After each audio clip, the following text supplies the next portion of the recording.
To conquer IndyCar, one must be adaptable. You've got to be brave to go fast on the super speedways. You've got to be technical to master the road courses. But here, on the streets of Long Beach, nothing will suffice other than utter commitment. Hello everyone, welcome back to RaceSpotTV. Welcome back on a Monday night to the iRacing IndyCar Open Championship. Alongside Andrew Kinsella, my name is Arjuna Kankipati saying hello everyone again, and can't wait to see what we've got in store for you all here today. Andrew, 3 fascinating rounds so far. We come off an oval race where plenty of questions were raised about how the strategy game was played at Phoenix, but we stay on the West Coast from the Jewel in the Desert. It's a Royal Rumble on the streets of Long Beach. Plenty of our IndyCar regulars have lots of practice coming into this one. However, because it's Long Beach, because it's the week when the Real World Series will go racing on the streets as well, we've got some big names from the likes of the NASCAR Series coming to join us today. We started out the road course section of this schedule with a wide open road course at Road Atlanta, but here today at Long Beach we are in the concrete canyons. The compressed confines of this track is going to test driver and car alike. This is going to be a very, very tricky race for all of these drivers, and as you said, we've got some big names here today testing out the waters with this IndyCar. Here's a look at that schedule. 46 laps means it's a relatively easy one stop, but do remember the thing that we've been talking about over the course of the season. In fact, it's only one road race, so over the course of the previous one road race that we've had, drivers are required to use both our compounds of tires. The primary harder tire, the black sidewall, that will last a little bit longer but grips a little bit less, can sometimes just give you that stability you want over the course of the run, but relatively cool track conditions might favor that red, softer tire. Grips up more but falls off faster. We'll have to wait and see. Here's a look then at your championship standings with 3 rounds done. Remember, not necessarily representative of how things will shake out at the end of the season, with 12 weeks being bundled down to just your top 8 scores, but it is Alexis Newsom, the Team i5G driver, that leads the way here. Adam Blocker second, who won't be racing today. He's at the Barber Motorsports Park with the Real World Series as they do some testing leading up to their trip to Alabama. Rashad Craig, Adam Crane, Brandon Trano through the top 5. But let's talk about this race. Let's talk about this racetrack, Andrew. We saw what it was like in Lionheart with a fixed setup, and drivers have been complaining of that it's a little bit more bumpy, it's a little bit more pogo-y than the last time they went racing here in official series competition. Yeah, there's definitely a little bit of bounce to the car today, especially through that turn 4, turn 5 complex coming just past the fountain. The car really starts to oscillate over those bumps, and it just really upsets the car, and it's definitely going to be one of those danger zones. The other place to look out for those bumps, definitely the end of the long back straight there, and of course that tight turn, hairpin turn onto the front straight. Always a place for calamity, especially on that first start there.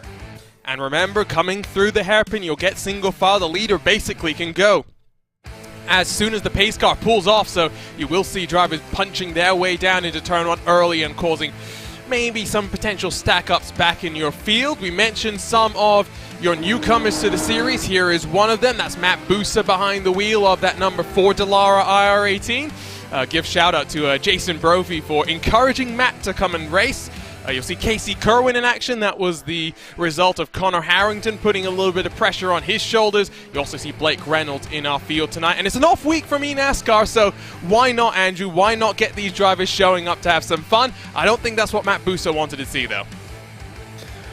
Let's hope that his race does not end the way that his qualifying run just ended there, Arjuna. But yeah, I 100% agree. And there's not much more fun place to drive this IndyCar than Long Beach. It's such a technical track, and you can get so close to the walls here that it really dares you to just try and push that little bit farther, a little bit faster, and it really is one of those drivers tracks that you just enjoy hot lapping around. So not surprised to see some of these big names out here today. Looking from up above, as looks like Matt Busa's going to roll himself out. I don't think he's got enough time to get around and do another qualifying lap, but with the late notice for some of these drivers, every single lap is going to be important on their way into the 46 lap affair. Qualifying basically done and dusted. Then Brandon Trano has the provisional pole. Van der Sant second. Private label Team Hype's Connor Harrington will share the row 2 with Casey Kerwin.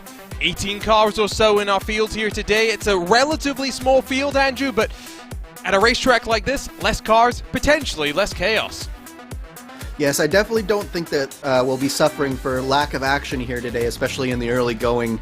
Having these fewer cars on tracks, as you say, it'll probably just settle that chaos down just a little bit. Maybe allow some of these drivers to get into some clean air, get into a nice rhythm, and really settle into the race. So I definitely think that it'll be a very good field, and it's obviously a very talented field that we have. Look at the aquarium there as well. There's plenty to talk about when it comes to this racetrack. Of course, when it first opened in 1975, it brought Formula One the following year. Then in, mid-1980s, Formula One stopped coming here, and so instead American open wheel racing set up shop here in Long Beach. All the drivers have their qualifying times done. With that said, we're ready to go racing on the streets of Long Beach. Let's run you through the starting grid for today's round 4 in your iRacing IndyCar Open Series.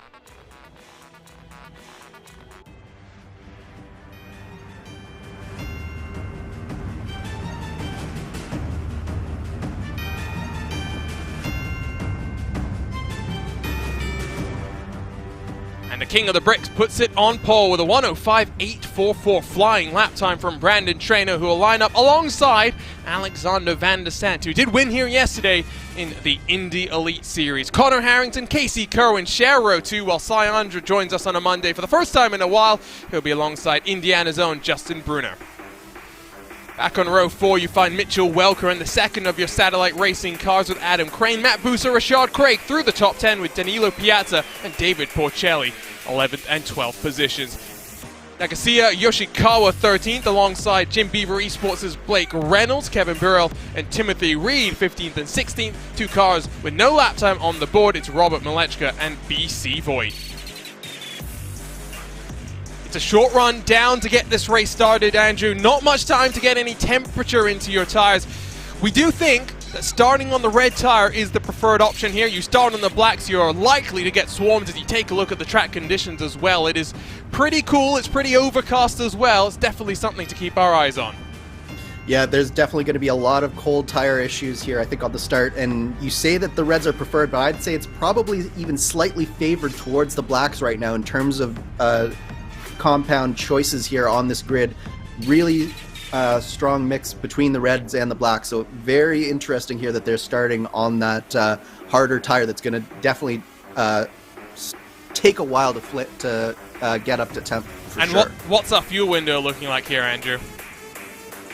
It is on the longer side. I believe it's closer to 25 to 30 laps on it, one single tank of fuel. So it should be a one-stop race here today, and definitely you can make whichever stint you want the longer stint. So a lot of different strategy plays for sure. 46 laps here. How much racing will we see? How much survival will we see? When you come here to the streets, it's often last man standing. The first one to cross the finish line will have survived the chaos the best. Brandon Traynor picks up the throttle as cars still filtering their way through the hairpin. We're racing for round 4 of the iRacing IndyCar Open Series. Great start from Traynor. On the attack goes Connor Harrington, who's lost out to Casey Kerwin in the opening couple of moments of this race. They're side by side for first. They're side by side for third as well. You can't go side by side into the hairpin, and so they'll single file themselves out. Van der Sant got a little bit loose on the exit of turn 1. He's been bundled down to 4th, but a nice clean start. Everyone surviving through the hairpin as Malechka sends it deep. Yeah, Van der Sant actually got just a little bit of a cold shoulder there from Traynor. He was trying to hang around the outside of turn 1, and it just didn't work, and he actually did make a little bit of contact with the wall, so we'll have to see if there's some damage to that number 15 power slide car. That's okay for now, although you do see he's lost 0.7 of a second already, and as they work themselves onto this back straightaway, maybe a bit of damage to the right front of the wing. It looks okay to me. Mitch Welker down the inside of Syandra. Syandra on that black mark tire compared to reds for many other of our competitors. Justin Brunner, the only other car inside of the top 10 to be starting, top 8 to be starting on the black mark tire. Syandra having plenty of technical issues. That's really causing huge stack-ups back in your field, but Brandon Traynor leads lap number 1. No major drama for him. Casey Kerwin holds on to 2nd with Connor Harrington through the podium spot. I don't think you're right. There is maybe a little bit of damage to that Powerslide Motorsport white and purple machine, because he's really dropping off the pace. Of course, Van de Sande did start on those black mark. He's on the red. Sorry, the red mark alternate tires. I'm sorry. I did know it was the alternate. I don't know why I always struggle with the red and black things, but he did start on the red mark tires, so you would think that he would be trying to get as much pace as he can at this stage of the run, but it just doesn't seem like it's working. Meanwhile, we've got some too wide action here. That's very difficult to sustain through these tight back section of this track. I did hear a little bit of contact. Now, I'm not sure if Justin Brunner ran himself into the wall, but Mitch Welker now makes it all 5 inside the top 5 on the red mark tire. We expect them to fire off a little bit better, but the roles will be reversed and they'll pay the punishment at the end of this race when they switch themselves back on over. As 2 laps now in the books, top 3 separated by 1.3 or so seconds. Van de Sande now a whole 1.4 back from your race leaders. Nice and single file through the rest of your field. A couple of cars getting on the button. Left-hand side, you'll see the tower light up like a Christmas tree when the drivers decide to use that additional 60 to 70 horsepower that they get in these Dallara IR18s. Not exactly how it works in the real world. It's a 10 allotment that you got to ration out over the course of the race rather than a per second usage counter, if you will. And Matt Busa showing that it's not just push to pass, but push to defend as he holds off Syandra behind him as they sweep their way through this left-right section that builds you onto that back straightaway. You can also now see left side the tire compounds that drivers are starting this race off, and there's that split, Andrew. 5 on the reds, the rest on the blacks. Yeah, there's definitely a marked difference so far between those 2 tire compounds. You can just see just how much Brunner, Crane, and Busa are all suffering compared to those 5 leading cars. But Van de Sande, yeah, I definitely think there has to be some kind of damage at this point because he's really starting to lose touch with that top 3. Yeah, there you said the visual separation. It's an age between Van de Sande and Harrington, and the closer you are, the easier it is for you to see and to get into that rhythm of chasing the car down in front of you. Brunner's already burned through 3 of his push-to-passes as he tries to fend off the advances of Adam Crane just behind him. Let's start taking a look at some replays. Let's begin by looking at what happened to Justin Brunner if we can. So back, oh yeah, he does hit the wall, that's for sure. Yeah, absolutely. There was a little bit of contact there, and I think he might have gotten away with it in terms of damage, but he's having his hands full right now defending from Adam Crane, so there could just be a little bit of that suspension damage that, might not be affecting him too much, just enough to really make that little bit of difference. But definitely some solid contact with the wall here for Brunner. Yeah, just watch it, understeers in, and he gets lucky there. The way that he hits the wall doesn't break that left-hand steering arm like sometimes you see with this new damage model that we have on the IndyCar, but some good battling going on. Mitchell Welker now 2.8 clear of Justin Brunner as he runs away at the front. Casey Kerwin's been dropped by Brandon Traino, almost out of draft range, which isn't going to be too significant, but every little bit counts as Crane down the inside into turn 1. It was a great move. Some assistance from that number 2 car to not fight too hard. Next car in line will be Matt Busa. Yeah, that was a nice, brave move from Adam Crane, and you really have to be really strong on the brakes in order to make those passes work, and Crane certainly was that in a turn 1 there. But Matt Busa here in the IndyCar, he's all over the back of Brunner here. Car's just a little bit loose. Probably the tires are still they're starting to get into that range now where the blacks are really starting to fire up, but it's still really treacherous for most of these drivers here in the back half of the top 10. And we'll get to that point where the lap times will equalize, and then the black mark primary tire will become even faster than those reds, but not seeing that just yet. Fastest lap of the race so far does go the way of your race leader with a 106.994. Last time around, already almost a full second of fall off. 107.812 punched in by Brandon Traino in that 11 machine. Some good championship points going to be on the table. That is definitely something to be thinking about with Adam Blocker missing today's festivities. Brandon Traino will close that gap and maybe stake a bit of a claim to that championship. Blocker will be missing a vast number of races this season, so that is something to keep your eye on. With his real-world commitments, of course, the month of May looming large as well. Only about 2 weeks away from the open test at Indianapolis. Have to make sure that we enjoy the little that we see of him in the Season 2 in 2022. This battle, by the way, you can see the snake of cars. Crane breaking away. Brunner maybe suffering a little bit with that left side damage that he sustained. You've got Busa, you've got Andrea Piazza, Porcelli, Richard Craig, even Blake Reynolds and the rest of the gang not far behind as well. Look at that shot down into turn number 9. It is a snake of cars all behind Justin Brunner right now. Crane is starting to get just a little bit further away. And really, this is the time where some of the veterans of this series, I think, might come a little bit to the fore in terms of strategy, because now is really the time where you want to start looking, if you're the likes of Cy Andra, Danilo Piazza, David Porcelli, start looking at those fuel maps, looking at any way that you can maybe save, maybe do a little bit different strategy-wise, and that, I think, is a distinct advantage to some of these drivers who are more regular in this series. Through the fountain they come. Malechka's up into 15th, said that he was having some cramps. Not the best place to be dealing with that, but at the very least, you don't have the blisters from the bumps here. We'll take a look now at what happened on the start, and this was Van der Sande on the button. You'll notice, so he was trying to go aggressive to get the race lead, maybe thought that his opportunity was right there presenting itself into turn 1. There's Brandon Traynor escorting him off into that tire bundle, and yeah, I would suspect that if you are Alexander Van der Sande, you're not just suffering with the damage, you're also looking at potential 5-second extra in the pit lane, Andrew, for a wing change as well. Yeah, I would definitely suspect that he's going to have to get a 5-second wing change there. So definitely not the way that Van der Sande wanted to start this race, but is starting to just stretch it out ever so slightly over Mitch Welker. He's up to about 2.5 seconds now.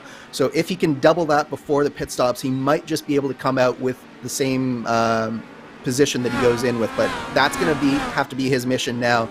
Instead of really taking it to Brandon Traynor at the front, he's just in damage control mode, trying to find a way to stay in front of Mitchell Welker on this pit stop. Do you remember that Van der Sande had plenty of drama, plenty of contact yesterday on his way to victory in the Indy Elite Series? In a field like this, you don't expect, though, that you're going to be in for a victory if things hold as they are. Back at the front of your field, we've not really been checking in with these drivers too much. Here's a look on board with Brandon Traynor as he works his way through the hairpin. Look how much lock he puts into that car as well. And watch the hands here, Andrew. That's the thing, when you get a direct drive wheel, you start to understand just how bumpy this track really is. Yeah, absolutely. Some of these bumps and curbs, in fact, can be quite violent in a direct drive wheel, and you have to really be on your toes, making sure that you're hitting all your marks, hitting your apexes, because there are some smooth lines that you can take around this circuit to really try and take the edge off, at least. But one thing, I was actually really surprised just how much lock that Brandon Traynor was putting into that car through that final corner. He must have one of the sort of less sensitive steering boxes that is forcing him to really dial in that steering through that final corner. It's a Zach Campbell Super Soft Special with that 6 pinion rack steering as well. I hate it. I don't know about you, Andrew, but I cannot drive a car like that. No, I never could drive any of Zach's setups, but that's why he's where he is and I am where I am. Fair enough. Looks like, by the way, Danilo Piazza in the number 9 car might have had a couple of technical difficulties. He's dropped out of the race from what we can see. Yeah, not 100% sure, and we'll try and get some clarity on what's going on there. Right on board with Casey Kerwin, who is not now being dropped by that car in front. He's closed up very slightly, has that number 1 machine. Out here for some fun, but it shows that even with limited practice, that there's a reason why these guys are so quick. Kerwin, of course, an eNASCAR Coca-Cola iRacing Series driver for the XET Gaming team. Won at the Clash to kick off 2022, but throw him in an IndyCar, throw him in an LMP2 car, can go very, very rapid as well. Absolutely. Kerwin did not come by that number 1 by accident. He's earned every ranking and every iRating that he has on the road course. He's absolutely as stout on the road as he is on the ovals, and it's a treat watching him sort of now really starting to take it to Brandon Traynor, if I'm being honest. He's really starting to run him down a little bit.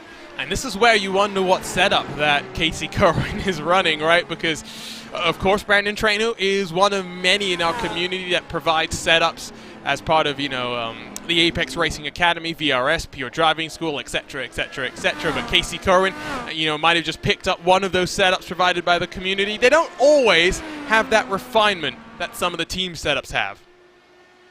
Yeah, but I suspect that Kerwin, if he was enticed to race, probably has access to maybe a setup that the general public might not necessarily have access to, let's say that.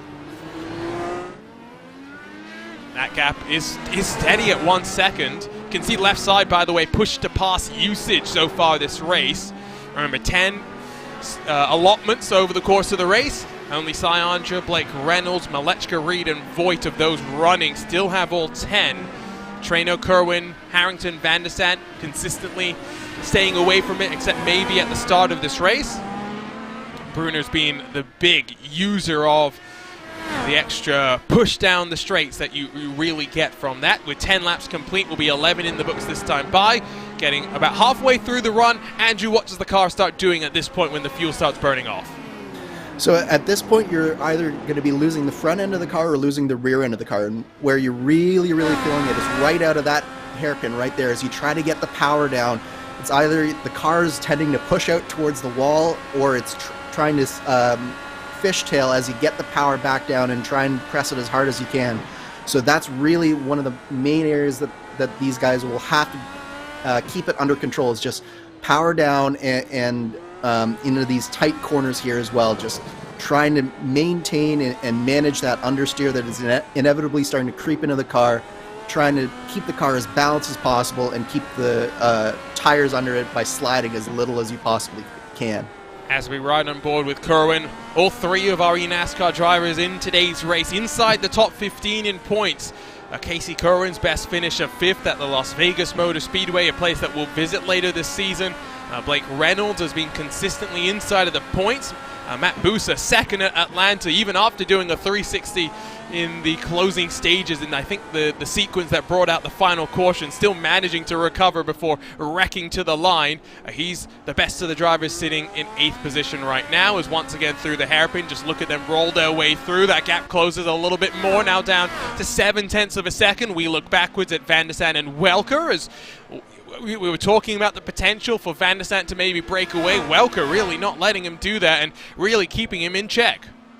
And this is really where the damage to Van der Sant's car is really going to come into play, Arjun, is just because he just doesn't have the same downforce levels, particularly on the front of his car due to that damage. It's going to cause the tires to go off faster. It's going to cause them to go off in a way that he probably didn't want to. The fronts will be going off tremendously fast on Van der Sant's car, and I think that's what you're seeing, is he just can no longer keep up the pace that he was running earlier on. The tires just simply won't let him.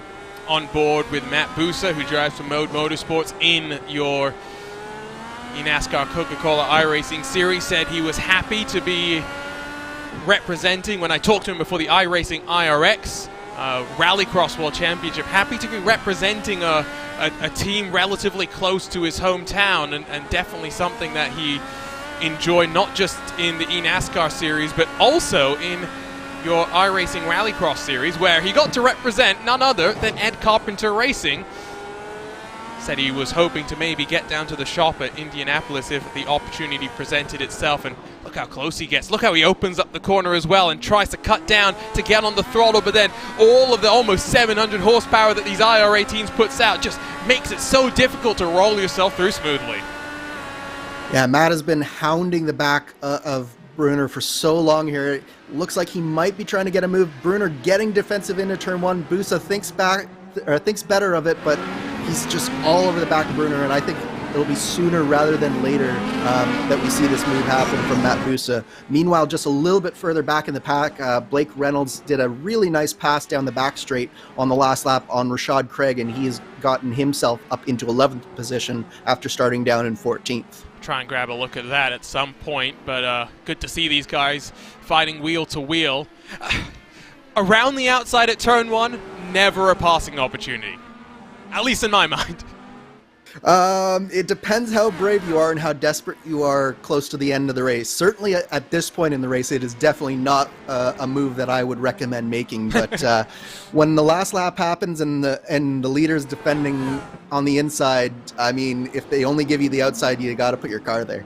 Yeah, that time around, I think Brunner was wise to it and maybe blocked the apex and parked it there. So Busa unable to get the run down into the start line and down into turn number 1. Meanwhile, back out front, we take a look at how close these guys are running to the wall as well. It really does take a mental toll on you. Maybe not as much as it would in the real world, Andrew, when you're, inches from a physical threat of the crash. But even in the sim, running this close, it does wear you down, and it's something that there's a reason that IMSA does their endurance race here, but it's not that long, 2.4 hours, and you split it across, multiple drivers. It's this weird feeling that you basically have to ignore the fact that the walls are there while constantly keeping it in mind that they are there. You have to take it into your risk calculation in terms of just how much speed you're willing to carry, but at the same time, you have to be willing to get within inches of that wall and be sort of almost accepting that at a certain point there might be a small tap to that wall at some point, and you just have to be supremely confident that the risks that you're taking are the right risk to happen. And it's lap after lap, and it definitely does wear on you and takes a mental toll, as you say. Let's take a look at that replay that Andrew was talking about with that pass from Blake Reynolds. So it's as they're coming down in towards turn 8, has a look to the inside and squeezes Craig. That's important because you're allowed to cut a little bit more than you'd expect on the way down onto East Seaside Way, but by getting to the inside, you cut off the momentum of that car on the outside, and a textbook pass there from Blake Reynolds. A little bit of assistance as well there from Rashad Craig, if we're being honest, who really consistently seems to be up at the front in these races, always in the mix of a top 5 in the championship, getting stronger and stronger as well, working by himself, which is no easy task. Back at the front again as they work their way through the hairpin. Connor Harrington now 4.5 off the pace. Speaks as well to Brandon Traynor, who's, known as an oval driver, known as the man that conquers Indianapolis, but definitely, season on season, year on year, he's been getting better on the road courses, and that's why he's, I think, one of the only drivers that I can remember or can even think of that's won this championship across all 3 generations of IndyCar available on iRacing. Yeah, no two ways about it. Brandon Traynor, always one of the top IndyCar drivers, but ever since this IR18 is switched over the new tire model, he's really taken his road course game up to that next level, and just as you say, he's just so much more consistent on these road courses. He always had flashes of speed, but it was a matter of putting together full race distances and really being able to churn out those laps lap after lap that he's really improved on, I think. But right behind him, Casey Kerwin not giving him any peace here. In fact, he's probably closed in maybe a tenth or two over these last few laps. Just look at the lines that they take as well. A little bit wider, a little bit calmer from Casey Kerwin. Didn't necessarily work out into exit speed. This time across the line, a 108.078 for Traynor, 108.127 for Kerwin. So basically identical.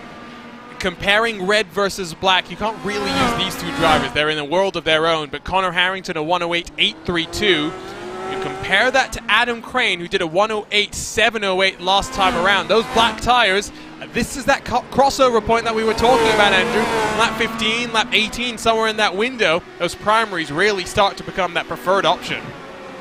Absolutely. The problem is that the first 15 laps of the run, it's put Adam Crane almost 20 seconds back of your leader and well down from contention. So it is that trade-off where you just have that much more stability as this run goes on, and this is the most difficult portion of the run for these red tires. So it's very impressive to watch Traynor and Kerwin at the front on these red tires and keeping it as neat and tidy as they are, because really the cars aren't moving around very extremely much. A little bit of a wiggle there from Kerwin coming out of the hairpin, but they've really been keeping it nice and tidy. It's very impressive to watch.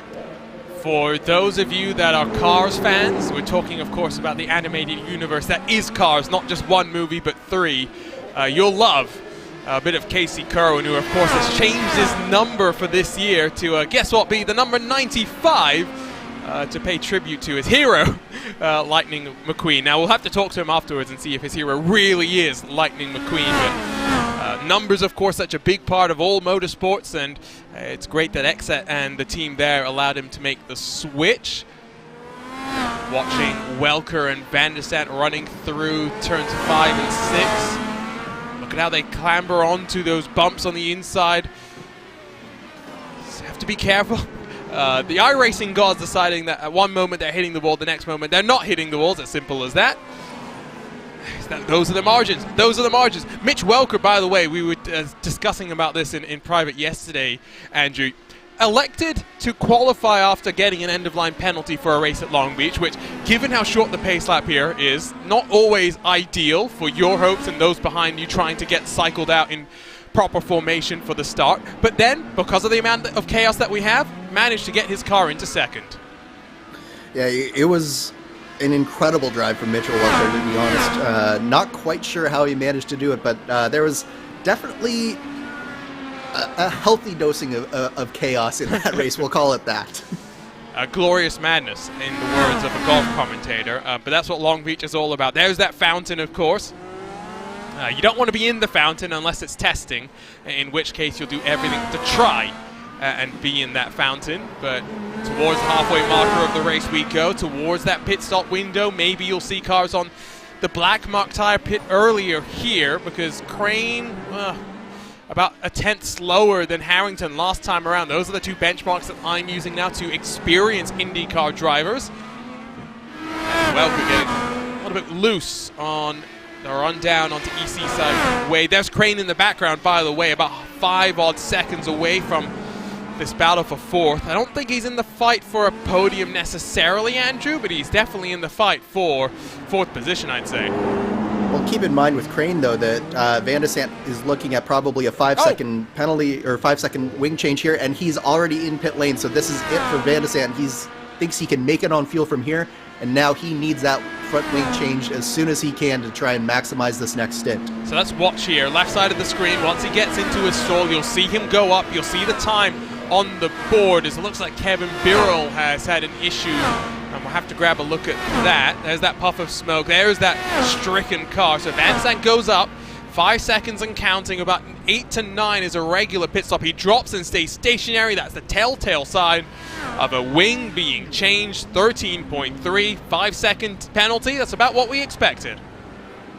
Yeah, so that'll definitely put Van de Sant back down in the order just a little bit. I think the key thing for him is trying to fire up those black tires as quickly as he possibly can in order to try and minimize the time lost to the likes of Welker and Crane. But it's going to be a tall order from Van de Sant in order to keep the top 5 here. Pits. Yeah, Brandon Traino pits as well. A bit earlier, I guess, than I was kind of suspecting, but I don't hate the call. If he was feeling the pressure, it might be a good idea to try and get onto the blacks. But we talked about it at the start of the race, the black's not going to fire off as well. You are in danger of getting overcut by someone like Kerwin, who's still putting in some decent lap times, 1:08.2 last time by, as David Porcelli down on pit lane.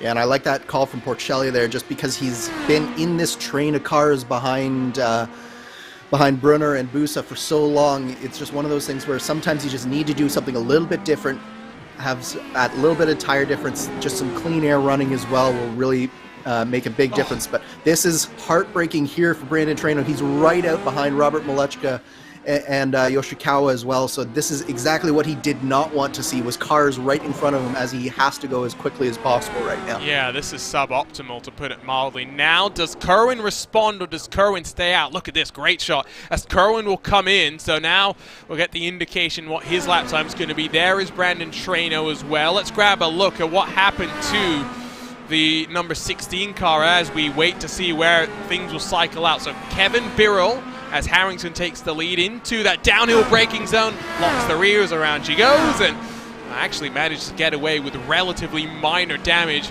and contact into the wall. Casey Kerwin goes up on the jacks, 4 fresh Firestone tires onto the black tires he comes. Nice tidy pit stop, 8.7 seconds compares to Brandon Traino with an 8.3. So Traino about 4/10 quicker, as all those cars in front of Traino electing to come out this time around. He's on the button. He knows how important this is. It all comes down to this for Traino. Will Kerwin be able to stay out in front of him? They're neck and neck coming into turn 1, but I do think that it is Brandon Traino who will come out victorious here. Oh, that was close. That was closer than he would have liked. And if he was any closer to the lap traffic, could have been a very different story, that's for sure. Here's Mitchell Welker, who's already boxed as well and emerged. Only 3 seconds in front of Van der Sande, who's got Timothy Reed behind him, who is still yet to come down pit lane. So Connor Harrington, Adam Crane yet to pit. Here's Harrington in that private label Team Hype car, who will come down and box on lap 23. As where is Adam Crane going to be in relation to those behind him? That's the crucial thing. 1.2 seconds the gap between Traino and Kerwin. That's the advantage of those tires being slightly warmer and slightly more up to pressure.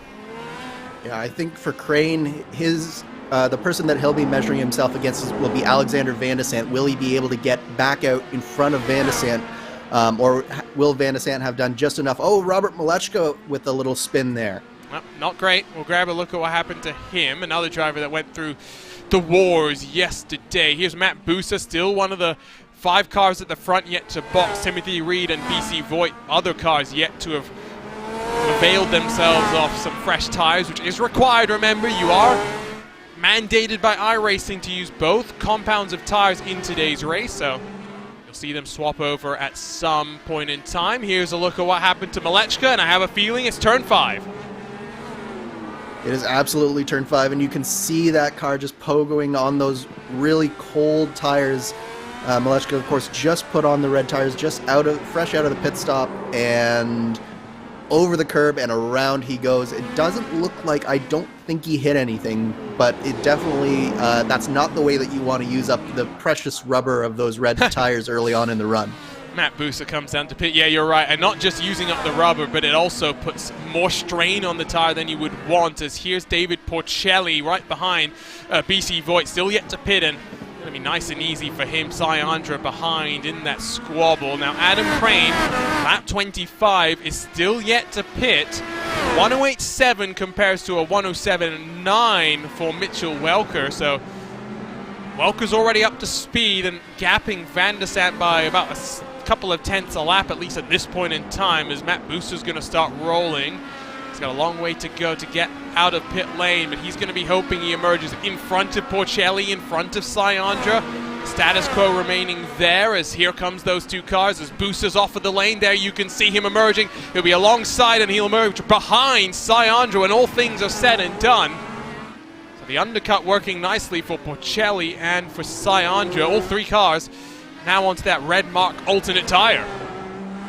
Yeah, that's definitely not the pit cycle that Matt Busa was hoping for. He had been fighting much farther up the field than I think he finds himself now. But meanwhile, Adam Crane, as well as Justin Brunner, down on pit lane, Blake Reynolds as well. But this is it. This is what it all comes down to for Adam Crane. Was he able to go fast enough on those old black tires at the end of his stint in order to come out in front of Alexander Van der Sande? Van der Sande coming through the final complex of corners now and onto this front straight, and we will very soon have our answer here. Look how tidy Van der Sande was. After that bit of contact, you would have forgiven him for being a little bit reticent of pushing the limits, but sometimes smooth as fast and up to speed already, coming down to match where Crane is on track. Now, who's in front? Oh, Van der Sande's long gone. Interesting there. I thought it would have been a little bit closer.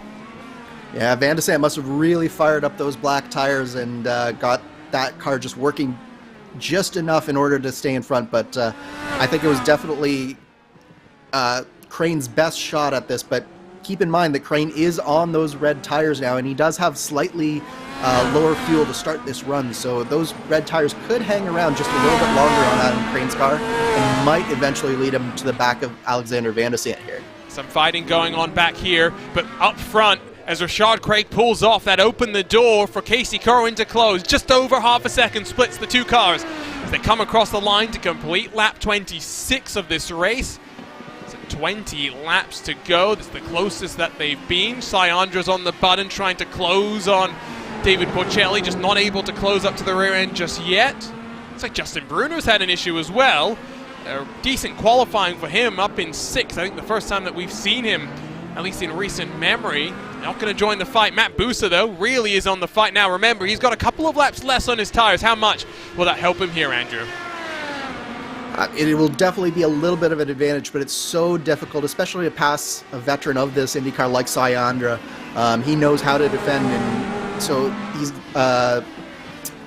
Busa is going to have to use every last bit of those that fresh tire advantage to really get a good run coming off of that final corner and find a way to use the push to pass to get alongside Sayandra well before the braking zone. I think that's going to be how this move is done, but it's a very difficult thing to pass here at Long Beach. There are a couple of passing zones. We saw one through this complex in East Seaside Way before with Blake Reynolds, but it's just so difficult with the concrete walls to get a pass done. 7 usages of the push to pass. Porcelli's only got 3 to defend. I say this over and over. It's not just push to pass, but it's often push to defend as well. Malechka has come back down onto pit lane. Not sure what's happened to him, but whatever it wasn't good. Let's see first what happened to Justin. Oh, well, that clears it up. You can't get on the curb that much, and then there's some damage, and I have a feeling that's going to cause some more damage down the line. Oh, there we go. Oh, that's what happened to Malechka. Ask for an answer, and it shall present itself. One look on board first with Justin Brunner, and then we'll watch from Malechka's perspective. Yeah, so Brunner just takes way too much of that inside curb, loses the back end, and then Malechka unsighted, and you see a car just nowhere to go. Basically in the middle of the track, nowhere to go. That complex is so tight. It's basically a lane and a half wide there. So there was just nowhere for Malechka to go, and unfortunately, that's probably going to be day done for both Brunner and Malechka. Now, Connery Maddock likes to rant about unsafe rejoins, but I don't think that was really anything unsafe there because, again, it's just such a narrow track that there's only so much that you can realistically do as Sayandra's technical issues continue to go on. That's a scary sight if you're trying to fight wheel to wheel at a track this tight. Absolutely, particularly with the concrete wall so close like there is here, but at least if there's any consolation is Matt Busa is a veteran and he knows how to keep his pace and just race around someone who has this. And as you see, they're all 3 of them on the push to pass here. Busa with a really nice run here into turn 1. He's going to have a look, but backs out of that one.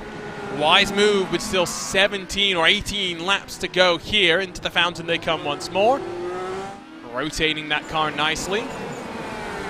Malechka leaves the pit lane once more and then instantly takes the toe back, so whatever damage he had not getting fixed in the 2 minutes or so that he tried to get that damage bonked out of his car. So now 4 retirements: Malechka, Brunner, Birrell, and Piazza, the 4. 18 took to the start, still 14 running, 12 of whom are on the lead laps. So push to pass update, David Porcelli down to just 1 solitary usage left. Sayandra's got 5, Busa's got 6. And we talk about the advantage at a place like Road America and might be somewhat more significant. Here, not as much of a factor as Busa almost runs into the back of Andra. That is true, Arjuna, but at the same time, there is another aspect to the push to pass that doesn't often get talked about that actually does come into a pretty big effect here with this really long front straightaway. And that is not only do you get some extra horsepower out of it, but you also get 300 extra RPM. And I'll tell you, when the gears are as tight as these top setups often have, having that extra 300 RPM in your back pocket is really a big difference come the end of that long front straight there. It is a good point, actually, yeah. And it's not the type of race where we have to worry about the fuel saving either, right? Like, sometimes we're closer on the one-stops. Maybe some of the cars that boxed earlier might be slightly concerned, but they're definitely not going to be as concerned as they have been in some of our prior races. Look as well at that battle for first. Still 6/10 between Kerwin and Treno. Kerwin in that XSET Gaming #1 Dallara IR18, really putting the screws onto Treno, but Treno's holding firm, not breaking just yet. 16 laps to go. You do wonder when that pass might present itself. Both cars relatively even on the push to pass. Sayandra gets on the button once more, trying to just stretch away from Busa, closing on Porcelli. And something newer in iRacing, at least relatively new, we're talking 12, 18 months or so, Andrew, is the fact that now you actually can visually, or at least with third-party programs, see what the number of push-to-passes are left for the drivers around you. Something that if you're not in VR, because a lot of virtual reality users aren't going to be able to avail themselves of that advantage, but if you're racing on monitors, that is a crucial bit of information to know. Yeah, it definitely does provide a little bit of an advantage, but to be honest, I think that by the time, if you're using that as sort of a gauge to defend or when to go, most of the time you're putting a little bit too much thought in it. You're not really assessing the situation as it comes, because oftentimes with something like the push to pass, what you really need to be doing is you need to be taking advantages of small mistakes.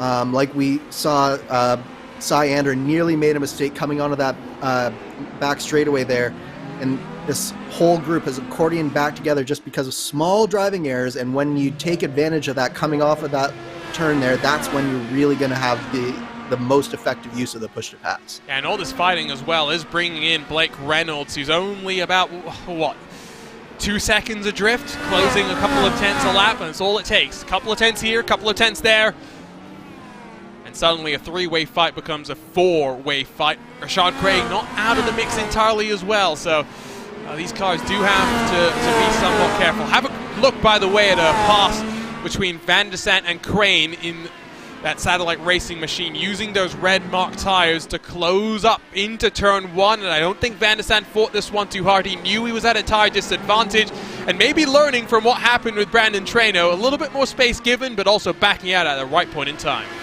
That was also really brave on the brakes from Adam Crane. I'm not sure that Van der Sant really thought that he was in space to make that move happen, and I think that's probably why Van der Sant didn't defend quite as hard as he normally would have, but Crane really stood on everything in that corner, and Cy Ander made a small mistake coming out of the corner. This might be the opportunity Busa needs, but he's not on the push to pass here, surprisingly. Yeah, maybe that's the inexperience, right, of not recognizing when to deploy the push to pass. Reynolds is on the button behind. You also note they're not extending the track into turn 1 like we saw some drivers do and then get penalized for in the real world.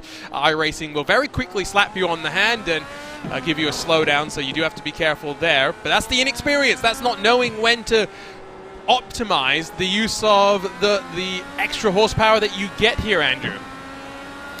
Yeah, to me, that's going to be the type of mistake that you just see from the people who just aren't as experienced with this car, and it might just provide enough cover for David Porcelli and Adam Crane to fend off Matt Busa. But you got to say, Arjuna, that Busa, Reynolds, and especially Casey Kerwin up front, they've been looking so impressive in this IR18.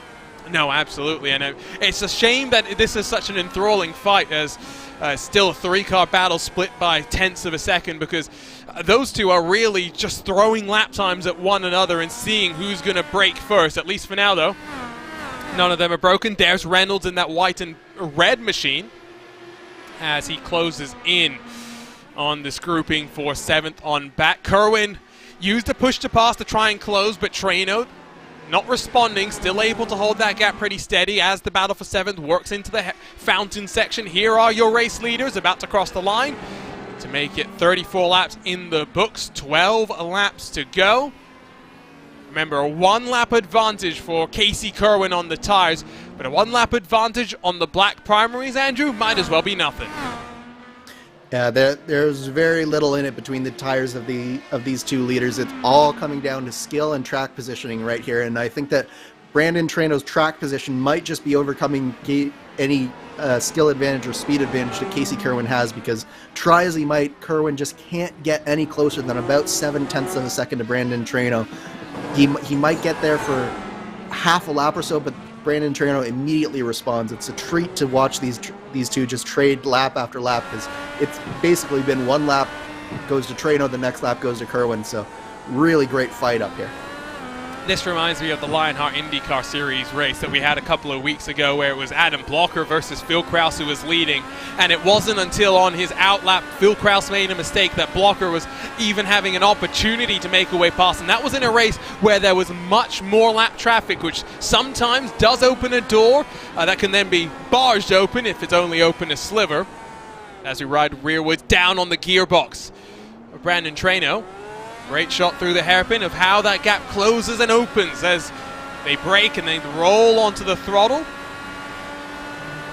Now right on board with Casey Kerwin. Don't get the sense of how bumpy it is, but it's not as bumpy as Belle Isle, is this track, Andrew?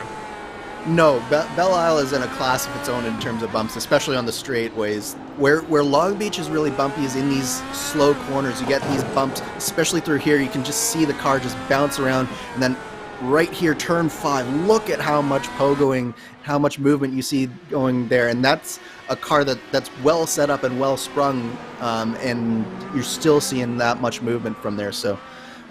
It is it's a different challenge compared to Belle Isle, where Belle Isle you get more of the bouncing on the straightaway. Here it's really very much in the corner, and especially under braking that you have to be very much on your toes.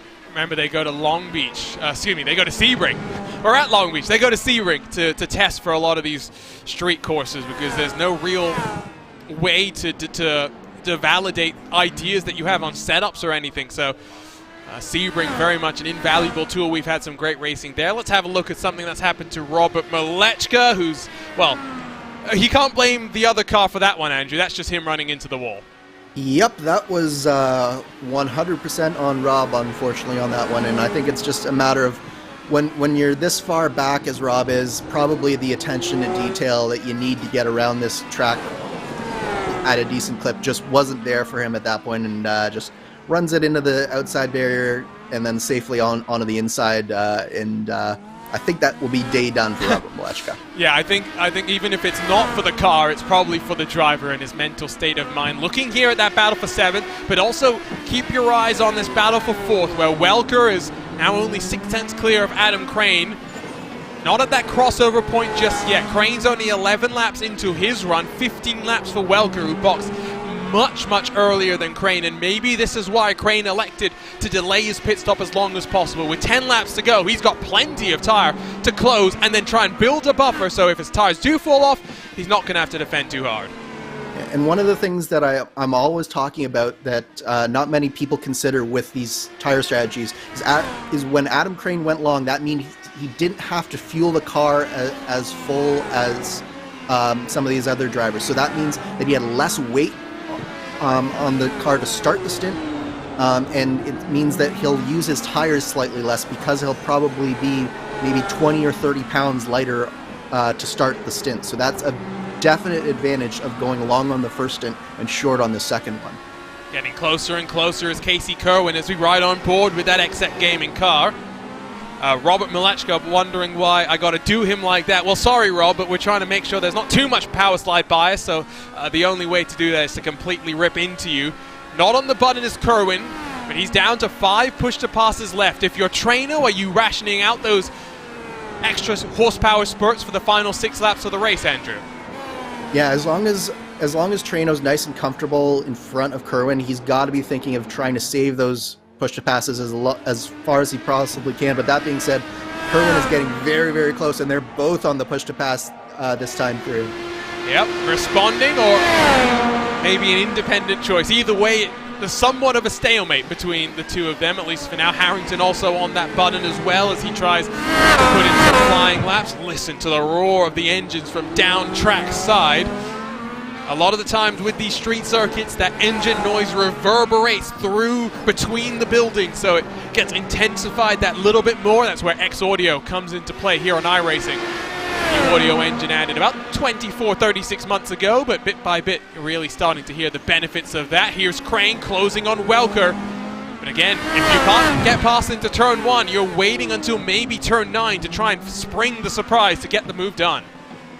Yeah, it's very much a cerebral game. You're trying to force your opponent into just a small mistake that opens up that door for you, but these drivers are all so experienced that they don't easily succumb to this pressure. So it's one of those things where you start to get just that little bit more desperate as the laps wind down here, and I'm sure that Crane is really starting to try and chomp at the bit to try and get some advantage to get around Welker here. You see Kerwin is using that button. We're right on board with him as he tries to close into turn 1, but nothing doing, still a bit too far behind.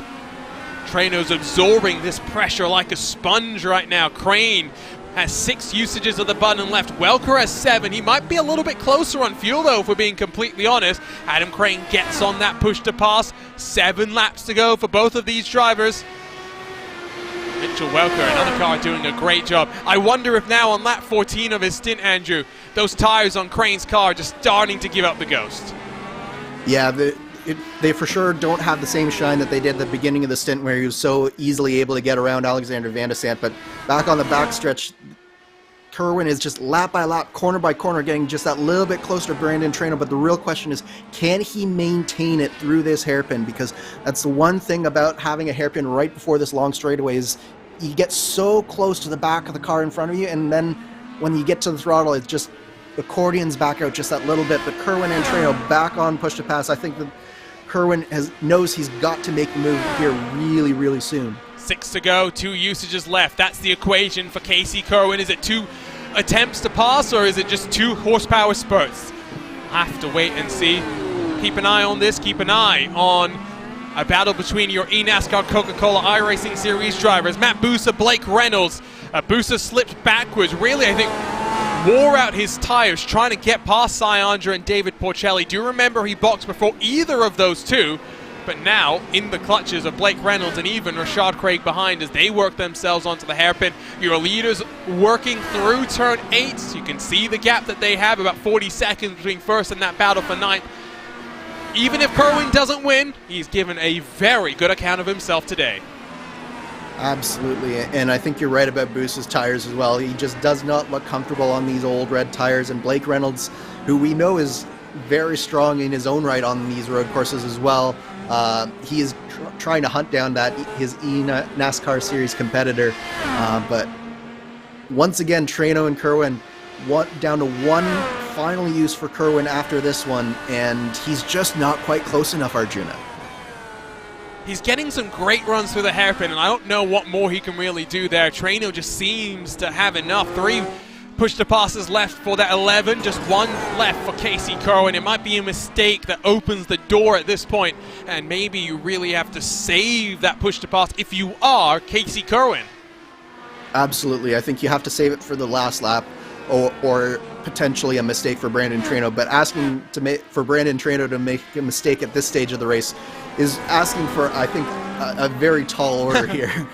Asking for a miracle, potentially. Let's look at Adam Crane, who's now falling backwards in relation to Welker. I do think he had preserved the tires quite nicely. Again, the car that was one of the final ones in our pit cycle to come and put on the 4 Fresh Firestone tires, but now past their sell-by date, and Crane, don't know how much more he can really fight. So 4 to go this time by just under 8 miles, and Casey Kerwin has done everything he can. What more surprises does he have in store for us?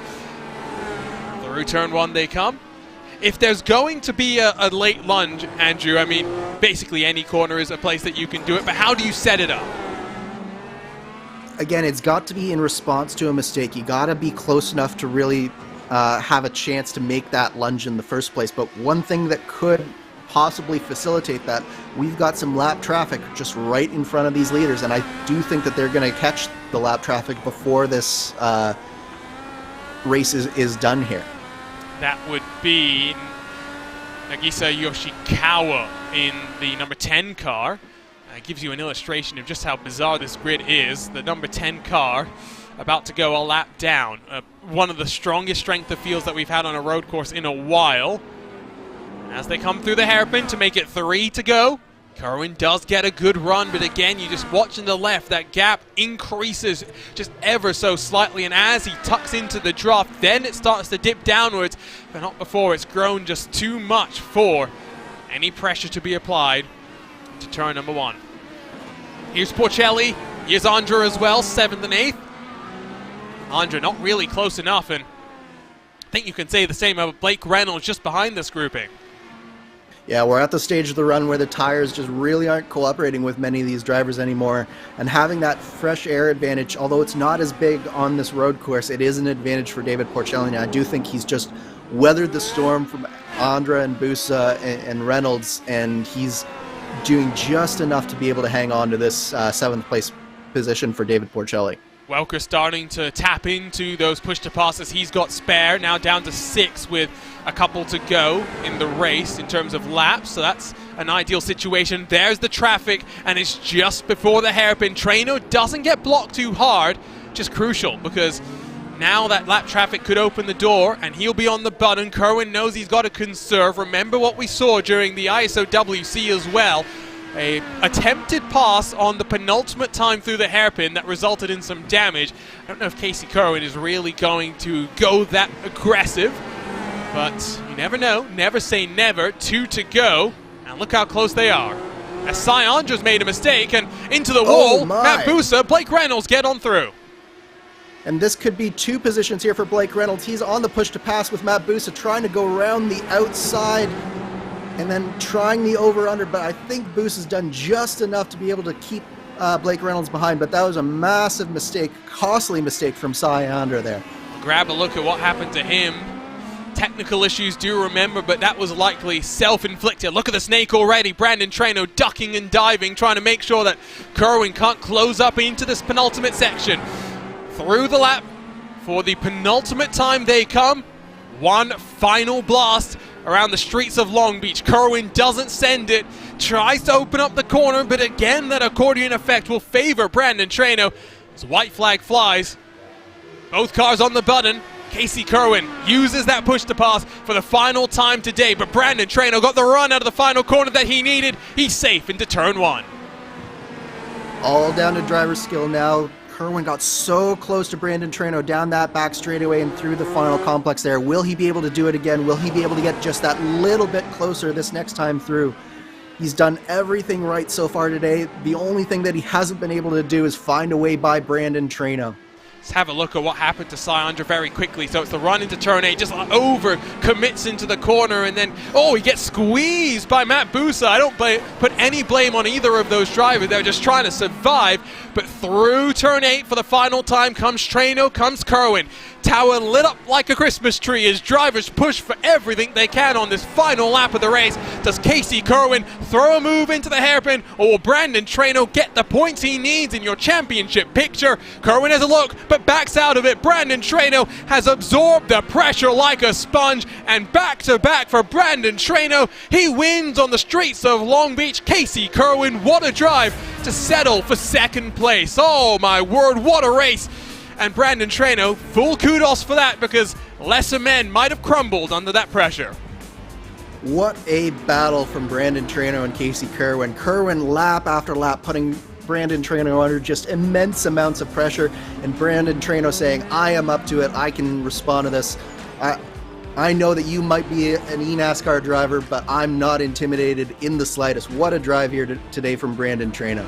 And it's gone from bad to worse, I do believe, for Syandra. Let's have a look here into turn 1. So this would be his final time, and of all the times to make a mistake like that, Syandra, well, we were chatting before the race, and I said, hopefully this doesn't go like your ISO WC experience here on the streets of Long Beach. It did. I'm sorry. Maybe it's my fault.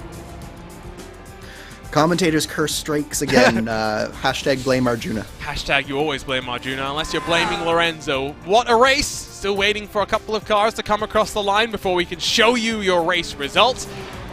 It's a racetrack which is always technical, and I do think in some ways it races better in real life than it does on the sim. If this is what we got today, I can't wait to see what we're in store for this coming weekend, Andrew. Round 3 of your NTT IndyCar Series in 2022. Absolutely, and we've already seen just how competitive the Real World Series is. All of these teams in the real world have really figured out the car, and the margins are just razor thin in the real world. And of course, they have the push to pass, which is timed rather than limited amounts of pushes. So that does definitely, I think, favor a track like this, where you can maybe use the push to pass a little bit more judiciously over the course of the stint. So it should be, I think, a fascinating duel in the real world. But we've seen a really great battle here between a number of different drivers. They all showed just how competitive they were, and I was fascinated throughout most of that race about what would happen. Let's grab a look at your race results. After 46 laps, it was split by 0.7 of a second. The Apex Racing team with Team i5G number 11 of Brandon Treno crosses the line for a second victory in as many weeks. Casey Kerwin, great to see him out. Maybe not the last time on his off weeks from the eNASCAR Coca-Cola iRacing Series to grab second, while Connor Harrington rounds out your podium positions. Mitchell Welker finishes in 4th. A great drive for him, backing up the speed that we saw for him yesterday and holding off Adam Crane, whose tires just fell by the wayside when he needed the grip the most. Alexander Van der Sant in 6th with David Porcelli in 7th. Matt Busa in 8th. In front of his eNASCAR rival, Blake Reynolds, who finishes in 9th. Rashad Craig rounds out the top 10. Both Porcelli and Reynolds moving themselves up 5 positions, your biggest gainers of the day. Yoshikawa in 11th in that number 10. Did end up on the lead lap, excuse me. I thought maybe he was a lapped car, but he wasn't. Syandra Timothy Reed, 12th and 13th, with Syandra limping across the line with the damage he incurred into turn 1 on the final lap. BC Voigt, Robert Malechka, Kevin Birrell, Justin Brunner, and Danilo Piazza through the grid here today. While we wait for Brandon Traynor to stop celebrating, he's getting quite good at those donuts, unfortunately, as he builds up as well for the month of May and his quest to make it 4 Indy iRacing Indy 500s in a row. Great race, and again, I always enjoy these Mondays, Andrew. I mean, official racing, it's sometimes a bit of a powder keg of emotion and whatnot, but we always seem to just get the best of our drivers. Absolutely. I think that the IndyCar series in particular, it just lends itself to having just the right combination of speed and skill on the track at once, and we always seem to get the best example of racing more often than not, and this was just another example of it here tonight. Well, let's bring in... Well, Brandon Traynor talking to some of his rivals there, but joins us now in the broadcast booth. Brandon, difficult race. I mean, you had to absorb a lot of pressure. How tense were you in that car? When we looked at your driver webcam and looked at your face, you just looked like a cool cucumber behind the wheel. Yeah, no, I owe it to Krista Merritt and Brendan Lichtenberg. They were feeding me lap times, and it is push to pass usage. Luckily, when he used I think 3 or 4 of them, I didn't use any, and was just able to save them. So yeah, it was a lot closer than I wanted it to be. But yeah, I mean, I respect Casey a lot. Obviously I watch him all the time on Twitch. But yeah, to jump in an IndyCar and run with the top dogs like that's pretty impressive. And difficult start to the season, 2 back-to-back disappointing starts, and then 2 weeks, 2 wins. Must be good to get the smile back on your face. Yeah, it's been good. The guys at IFFG and Apex put a really good car together. I got to give a shout out to Jacob and George Simmons. Told me a lot about dampers this week, and I think it really helps. So kudos to those guys. And yeah, back-to-back wins, really good. We got Auto Club next, I think. So hopefully we can make it 3 for 3. And then obviously I'm not going to run Nords. So. Because you suck. Yeah. Well, let's talk a little bit about the red car as well, because you were saying it was cursed. Clearly not. Yeah, it's. I swear it's cursed, but we're 2 for 2, so I don't think it's cursed anymore. I guess I got the bad juju out of it, and we've got the good juju in it now. Congratulations, Brandon, and well, we'll see you next week, and I'm going to still try and convince you that the Nordschleife was worth a run. Cool, sounds good. Thanks, Regina. So that was Brandon Traynor, victorious today. Always great to have a look on board with him as well. Now let's see if we're going to get Casey Curran. Casey, you got a copy with us? I do, yes. Well, that was fun. IndyCar's not bad, right? Yeah, it was a lot of fun. I haven't raced an IndyCar at not Indianapolis, so yeah, it was fun. I love Long Beach. If anyone follows me or knows my stream, I'm obsessed with Long Beach. And Connor Harrington, actually, he kind of hangs out in stream every now and then. He told me that this race was going on and it'd be a pretty good SOF. Wouldn't just be any odd race to go sign up and do, and I figured I'd give it a go. It was fun. I had it was funny, Trainer who won. I had the Apex Academy set, so we were kind of probably fixed setup racing a little bit there, but it was good fun. It was more fun than I expected to be, especially with the long run. A lot of tire fall off that kind of makes it feel more in my wheelhouse a little bit, kind of like the NASCAR stuff with a lot of fall off. So yeah, it was a lot of fun to drive, and yeah, Long Beach is amazing, so really enjoyed it.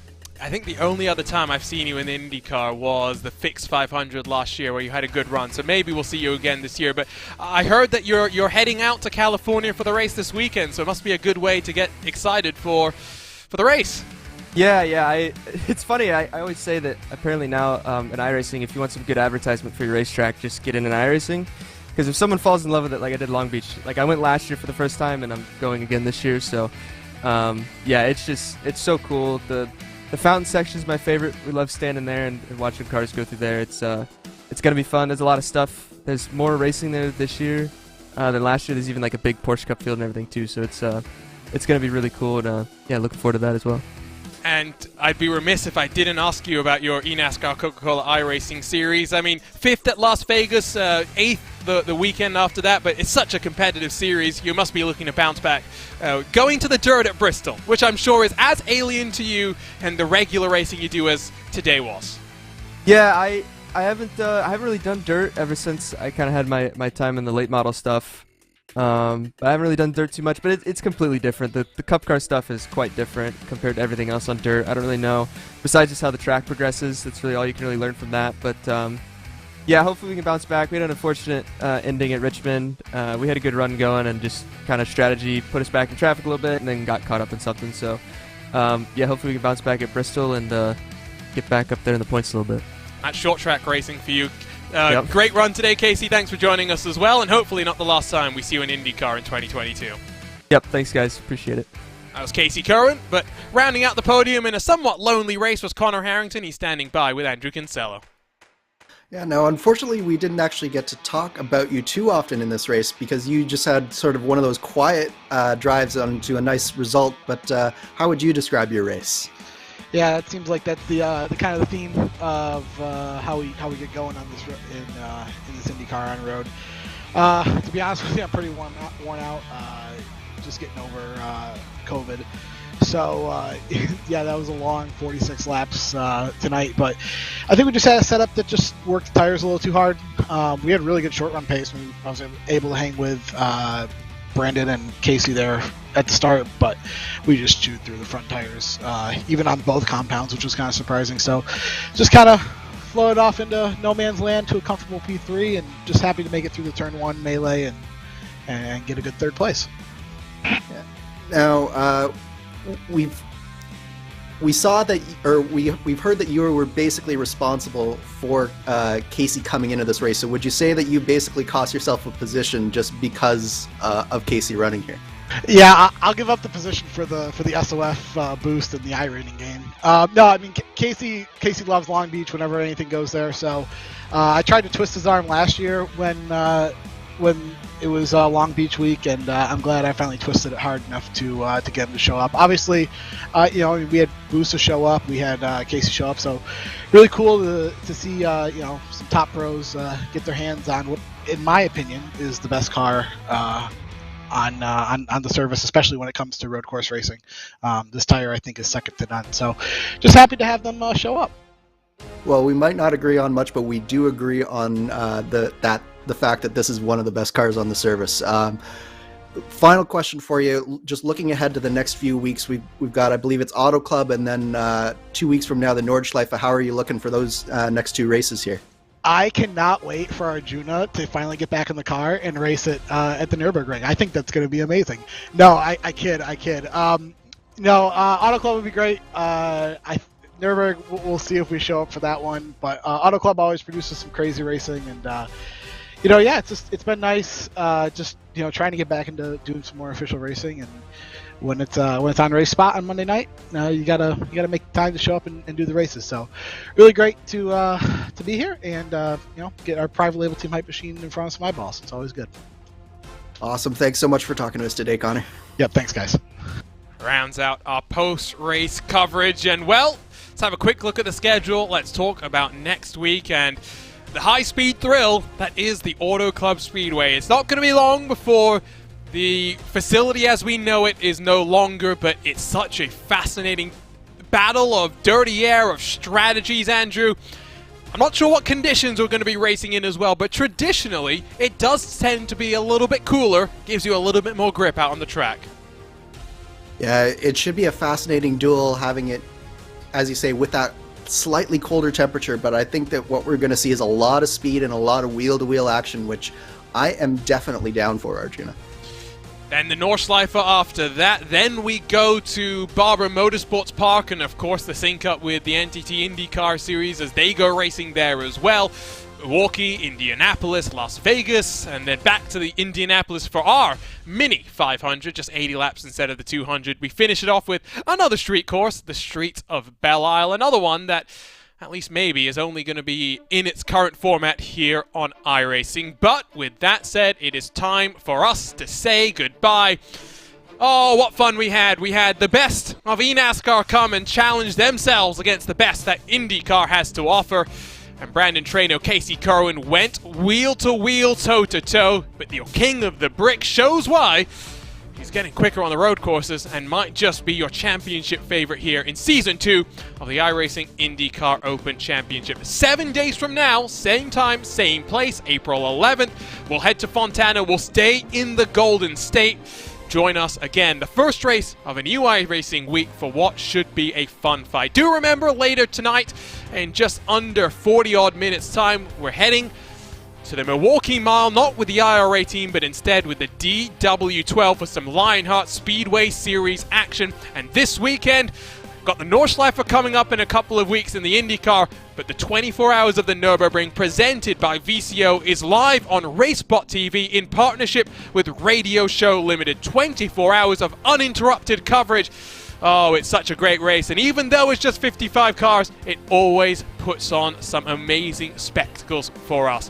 We'll be back, though, from Fontana. For now, we say so long and goodbye, and we congratulate Brandon Traino for winning twice in a row on the march to potentially another championship.